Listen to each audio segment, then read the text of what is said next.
Assalamualaikum warahmatullahi wabarakatuh. Di sini saya bersama dengan teman saya ingin presentasikan mata kuliah dari Hukum Bisnis dan Etika Profesi kelas 3C Akuntansi. Di sini saya dan teman saya ingin presentasikan materi tentang tindak pidana pencucian uang. Nama saya Salanistia dan teman saya Di suasana sana, yang pertama ada pengertian dan pengaturan tindak pidana pencucian uang. Menurut Black Law Dictionary, pencucian uang adalah term used to describe investment or other transfer of money flowing from recurring drug transaction and other illegal sources into legitimate channels so that its original sources can be traced. Money laundering is a federal crime. 18 USC 1956. Istilah yang digunakan untuk menggambarkan bahwa pencucian uang adalah investasi atau transfer uang yang mengalir dari pemerasan, transaksi narkoba, dan sumber ilegal lainnya ke dalam saluran yang sah, sehingga sumber aslinya tidak dapat dilacak. Pencucian uang adalah kejahatan federal. 18 USCA 1956. pengertian selanjutnya itu menurut Peraturan Perundang-undangan Republik Indonesia Nomor 25 Tahun 2003 Pasal 1, yaitu pencucian uang adalah perbuatan menempatkan, mentransfer, membayarkan, membelanjakan, menghibahkan, menyumbangkan, menitipkan, membawa ke luar negeri, menukarkan, atau perbuatan lainnya atas harta kekayaan yang diketahuinya atau patut diduga merupakan hasil tindak pidana untuk menyembunyikan atau menyamarkan asal-usul harta kekayaan sehingga seolah-olah menjadi harta kekayaan yang sah. Menurut Undang-Undang Republik Indonesia Nomor 8 Tahun 2010 Pasal 3, setiap orang menempatkan, mentransfer, mengalihkan, membelanjakan, membayarkan, menghibahkan, menitipkan, membawa ke luar negeri, mengubah bentuk, menukarkan dengan mata uang atau surat berharga, atau perbuatan lain atas harta kekayaan yang diketahuinya atau patut diduga merupakan hasil tindak pidana sebagaimana dimaksud dalam Pasal 2 Ayat 1 dengan tujuan menyembunyikan atau menyamarkan asal-usul harta kekayaan. Pengertian selanjutnya itu menurut umum, yaitu the use of money derived from illegal activity by concealing the identity of the individuals who obtain the money and converting it to asset that appear to have come from a legitimate source, yaitu pencucian uang adalah penggunaan uang yang diperoleh dari kegiatan ilegal dan menyembunyikan identitas individu yang memperoleh uang dan mengubahnya menjadi aset yang tampaknya berasal dari sumber yang sah. Aturan tindak pidana pencucian uang. Di Indonesia, tindak pidana pencucian uang awalnya diatur dalam Undang-Undang Nomor 15 Tahun 2002, lalu diubah menjadi Undang-Undang Nomor 25 Tahun 2003, dan diubah lagi menjadi Undang-Undang Nomor 8 Tahun 2010. Yang B itu tentang proses pencucian uang. Proses pencucian uang itu dibagi menjadi 3. Yang pertama itu ada placement, yang kedua ada layering, yang ketiga ada integration. Proses pencucian uang yang pertama, placement. Placement merupakan tahap pertama, yaitu pemilik uang tersebut mendepositakan uang haram tersebut ke dalam sistem keuangan atau financial system. Placement adalah upaya menempatkan dana yang dihasilkan dari kegiatan tindak pidana ke dalam sistem keuangan. Placement, kata lain, fase pertama ini adalah proses pemindahan uang haram dari sumber yang dimana uang yang diperoleh ini harus dihindarkan jejaknya, atau lebih sederhananya, uang haram tersebut tidak diketahui penegak hukum. Proses pencucian uang yang kedua itu ada layering, yaitu merupakan tahap kedua. Layering adalah memisahkan hasil tindak pidana dari sumbernya, yaitu tindak pidana melalui beberapa tahap transaksi keuangan untuk menyembunyikan atau menyamarkan asal-usul dana.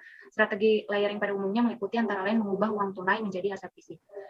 Lalu proses pencucian uang yang ketiga itu ada integration, merupakan tahap ketiga. Integration adalah upaya menggunakan harta kekayaan yang telah sah, baik untuk dinikmati langsung, diinvestasikan dalam bentuk kekayaan material atau keuangan, dipergunakan untuk biayai kegiatan bisnis yang sah, maupun membiayai kegiatan tindak pencucian uang. Sanksi tindak pidana pencucian uang. Sanksi tindak pidana pencucian uang diatur dalam Undang-Undang Republik Indonesia Nomor 8 Tahun 2010 tentang pencegahan dan pemberantasan tindak pidana pencucian uang, di mana pencucian uang dibedakan dalam 3 tindak pidana. Yang pertama, setiap orang yang menempatkan, mentransfer, mengalihkan, membelanjakan, membayarkan, menghibahkan, menitipkan, membawa ke luar negeri, mengubah bentuk, menukarkan dengan mata uang atau surat berharga, atau perbuatan lain atas harta kekayaan yang diketahuinya atau patut diduganya merupakan hasil tindak pidana sebagaimana dimaksud dalam Pasal 2 Ayat 1 dengan tujuan menyembunyikan atau menyamarkan asal-usul harta kekayaan dipidana karena tindak pidana pencucian uang dengan pidana penjara paling lama 20 tahun dan denda paling banyak 10 miliar. Sanksi tindak pidana pencucian uang yang kedua itu setiap orang yang menyembunyikan atau menyamarkan asal-usul, sumber, lokasi, peruntukan pengalihan hak-hak, atau kepemilikan yang sebenarnya atas harta kekayaan yang diketahuinya atau patut diduganya merupakan hasil tindak pidana sebagaimana dalam pasal 2 ayat 1, dipidana karena tindak pidana pencucian uang dengan pidana penjara paling lama 20 tahun dan denda paling banyak 5 miliar rupiah. Yang ketiga itu setiap orang yang menerima atau menguasai penempatan, pentransferan, pembayaran, hibah, sumbangan, penitipan, penukaran, atau menggunakan harta kekayaan yang diketahuinya atau patut diduganya merupakan hasil tindak pidana sebagaimana dimaksud dalam pasal 2 ayat 1, dipidana dengan pidana penjara paling lama 5 tahun dan denda paling banyak 1 miliar rupiah. Hasil tindak pidana pencucian uang pasal 2 Undang-Undang Republik Indonesia nomor 8 tahun 2010.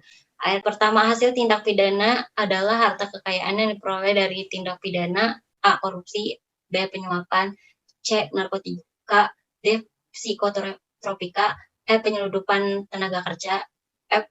Penyeludupan migran, G. Di bidang perbankan, H. Di bidang pasar modal, I. Di bidang perasuransian, J. Kepabeanan, K. Cukai, L. Perdagangan orang, M.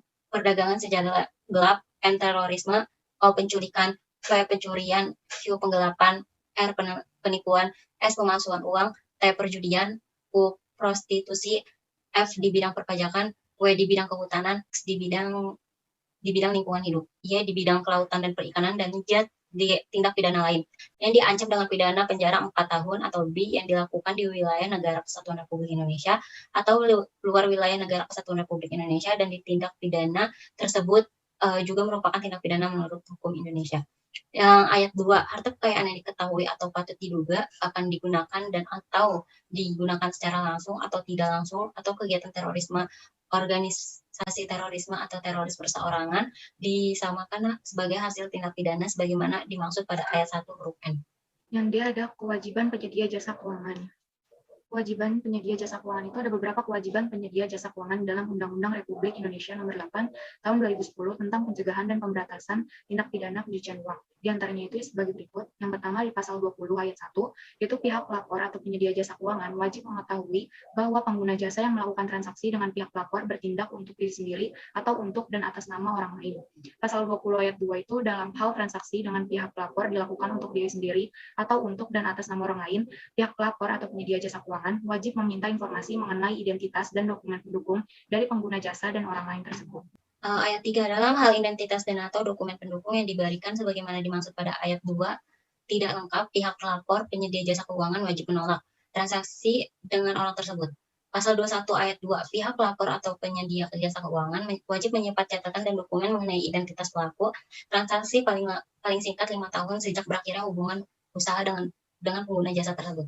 Kewajiban penyedia jasa keuangan yang lainnya itu ada di pasal 22 ayat 1, yaitu penyedia jasa keuangan wajib memutuskan hubungan usaha dengan pengguna jasa jika A. Pengguna jasa menolak untuk mematuhi prinsip mengenali pengguna jasa, atau B. Penyedia jasa keuangan meragukan kebenaran informasi yang disampaikan oleh pengguna jasa. Pasal 22 ayat 2 itu penyedia jasa keuangan sebagaimana dimaksud pada ayat 1 wajib melaporkannya kepada PPATK mengenai tindakan pemutusan hubungan usaha tersebut sebagai transaksi keuangan mencurigakan. Pasal 23 ayat 1, penyedia jasa keuangan wajib menyampaikan laporan kepada PPATK yang meliputi A. Transaksi keuangan mencurigakan, B. Transaksi keuangan tunai dalam jumlah paling sedikit 500 juta rupiah atau dengan mata uang asli yang senilai setara yang dilakukan baik dalam satu kali transaksi maupun beberapa kali transaksi dalam satu hari kerja, dan atau C. Transaksi keuangan transfer dana dari dan ke luar negeri. Kewajiban pelaporan atas transaksi keuangan tunai sebagaimana dimaksud pada ayat 1 huruf B dikecualikan terhadap A. Transaksi yang digunakan oleh penyedia jasa keuangan dengan pemerintah dan bank sentral, B. Transaksi untuk pembayaran gaji atau pensiun, dan C. Transaksi lain yang ditetapkan oleh kepala PPATK atau atas permintaan penyedia jasa keuangan yang disetujui oleh PPATK. Kewajiban penyedia jasa keuangan yang terakhir itu ada di pasal 24 ayat 1, yaitu penyedia jasa keuangan wajib membuat dan menyimpan daftar transaksi yang dikecualikan sebagaimana daftar transaksi yang dikecualikan. Terakhir itu di pasal 26 ayat 5, yaitu penyedia jasa keuangan wajib melaporkan penundaan transaksi kepada PPATK dengan melampirkan berita acara penundaan transaksi dalam waktu paling lama 24 jam terhitung sejak waktu penundaan transaksi dilakukan. Sekian dari kelompok kami, kurang lebihnya mohon maaf. Wassalamualaikum warahmatullahi wabarakatuh.